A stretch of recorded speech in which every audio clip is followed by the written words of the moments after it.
natin mga takas Ginong Ibarra. Wala tayong panahon. May naisip ako, kailangan natin mapalit lang ng kasuotan. Bakit naman? Upang hindi makilala na ikaw si Cristomo Ibarra. Baka ikay mapahamak. Tara na!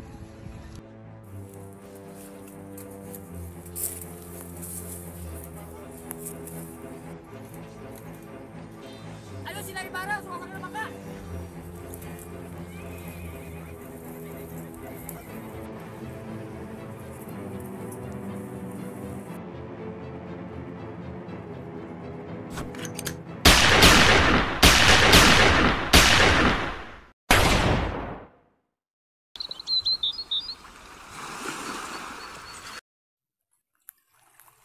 Buenos dias. Kapitan, bakit kalahati lamang ang takbo ng makinang ito? Bakit hindi natin bilisan? Kung bibilisan natin tayo lalagot sa palayan. Bakit? Wala bang maayos na lawa ang lupain ito? Ang lunas ay napakadali. Ewan ko ba kung bakit walang nakaisip buksan ang kanal at sarahan ng ilog Pasig. Ngunit Ginoong Simon, saan ka kukuha ng pondo na ipambabayad sa mga manggagawa? Kung gayon, hayaan natin ang mamamayan na magtrabaho, mapabata man o matanda. Ngunit ito'y magdudulot lamang ng kaguluhan. Kaguluhan? Alaman nyo ba kung saan banda ng lawa namatay ang isang ginoong nagngangalang Nibara, Gibara o Ibarra nga ba iyon? Sa mga kawal.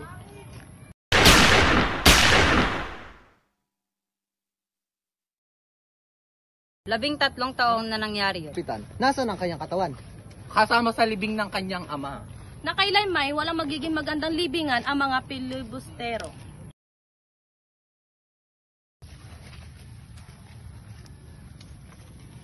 At kung di po ako nagkakamali, kayo po ang nagbigay sa akin ng pakikiraman. Kung alam kong dakila, isang taong ang alam ng lahat ay patay na, nalabis kong kinadamdam. Kung gayon, napakalaking lihim ang iyong nalaman na maaari kong ikapahamak.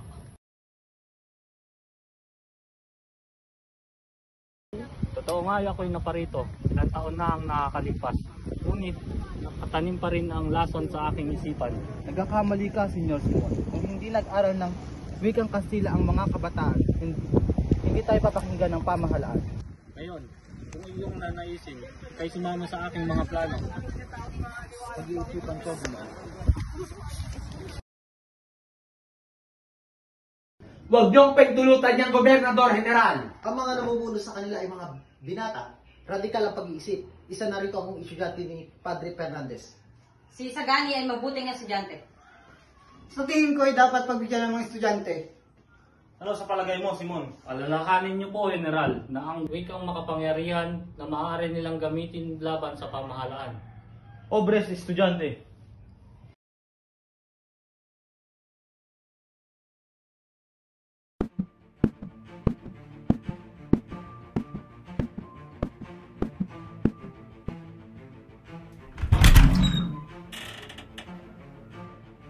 Teresporo, buti na dito ka. Magandang gabi naman, Padre. Kailangan mo na magbayad ng 200 piso buwis. Dahil nagkamali ka ng bayan noong nakaraang taon. Ba't kailangan ko magbayad sa sarili kong lupa? Hindi sa'yo ang lupa nito. Hindi ako papayag! Lalaban Mga ako! kabon! Itay! Itay! Itay! Dalhin niyo yan! 500 piso ang hinihingi na aming pinuno. Kung hindi, mamamatay yung kapatid.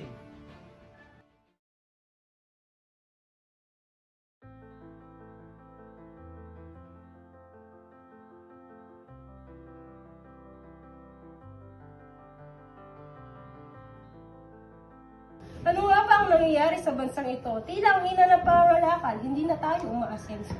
Ginoong Simon, sa iyong palagay, bakit tila ang bagal na pag-usad ng ating pangangalakan? Sa aking palagay, alamin ninyo kung paano umuunlad ang ibang bansa, ganon din ang kanilang mga ginagawa. Bakit tila umuunlad? Ang daungan ang umaagaw at pabigat sa ating kalakal. Di na natapos-tapos. At ang buwis.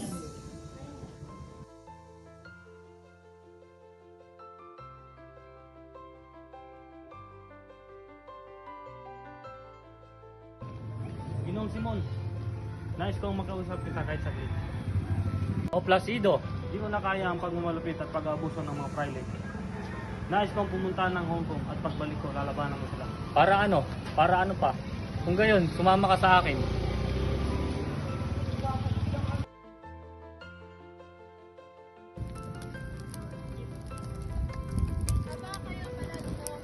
Nakapaganda na ba kayo ng mga bomba? Handa pa lamang ang mga lalagyan. At ang mga pulbura? Handa ng lahat, ngunit hindi pa handa ang paligid. Kung ganon, kailangan na natin itong may sagawa sa loob ng 1 linggo. Hindi na tayo pwedeng maghintay ng matagal. Baka mamatay si Maria Clara. Maghanda kayo. Para sa bayan! Para sa bayan! Placido, nagtataka ka ba sa lahat ng mga pangyayari? Lahat sila ipagpapahirap ang sinapit dahil sa sakim na pamahalaan. Isa ba itong paghahanda para sa isang pag-aklas? Kung gusto mong magiganti, hinihimo kitang sumama sa akin.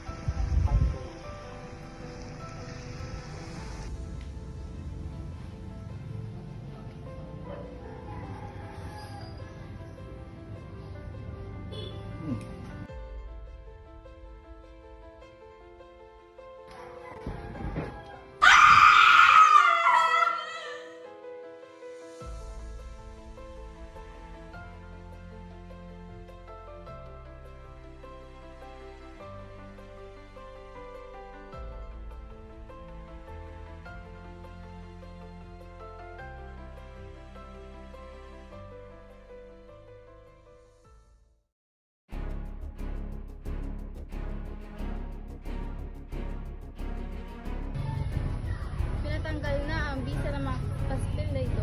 Kakilakilabot talaga ang mga pastil na ito. Anong meron dun? Tara, tignan natin. Anong kagulo na ito? Kayo bang may gawa ito? Hindi ho, hindi ho!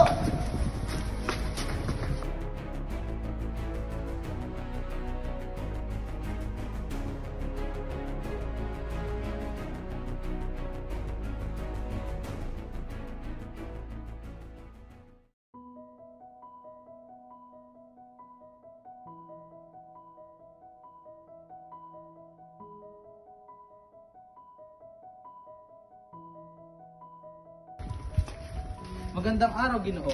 Ano po ang nangyayari dito? Basilio, nasa piging ka ba kagabi? Ganito po ang nangyari. Masama ang pakiramdam ni Kapitan Tiago. Mabuti kung ganon, mabuti nga't hindi ka pumaroon. Ngunit kasapi ka ba sa mga mag-aaral? Mababayad po ako ng butaw. Numukha ito sa iyo na punitin at itapon ng mga papeles na makapagpahamak sa iyo. Ngunit wala po akong papeles na Ginoong Simon. Walang kinalaman si Ginoong Simon dito. Sa katunayan, siya ay sugatan at siya ay sinaktan na hindi kilalang tao. May mga tulisan ba? Wala, mga mag-aaral lamang. Saan? Sa universidad. Ito ang regalo ko sa bagong kasal. Saan tayo pupunta, Ginoong Simon? Ako'y maalis na. Papasukin mo ako, papasukin mo ako. Ang ginagawa mo rito? Sagani, anong ginagawa mo ito? Kailangan na nating umalis. Ang lugar na ito ay may dinamita. Maaaring sumabog anumang oras. Ba't ako sasama? Kung gayon, sana mangyari ang ginagawa.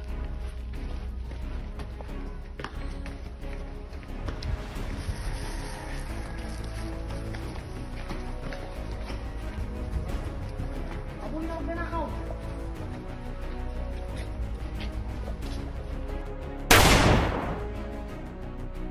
Tumigil! Pakita mo ang tapak mo, barilin mo siya.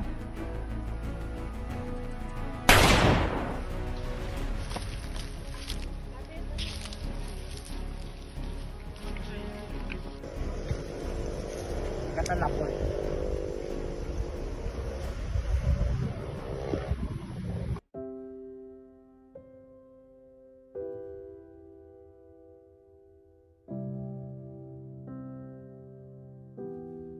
Nahihirapan po ba kayo, Ginoong Simon? Lagi po, ngunit matatapos na ang paghihirap ko sa loob ng ilang sandali. Ano ang ginawa ninyo? Diyos ko! Ano ang inyong ininom? Sayang lamang, wala na akong lunas.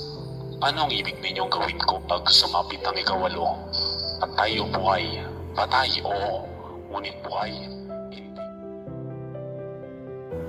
Sinikap ni Padre Florentino na humanap ng pangontra sa lason, ngunit pinigilan siya ni Simon. Nang ibulong ni Simon ang tunay niyang pangalan, napaurong ang pari ng buong pagsindak, ngunit madaling nakapagpigil at humandang makinig.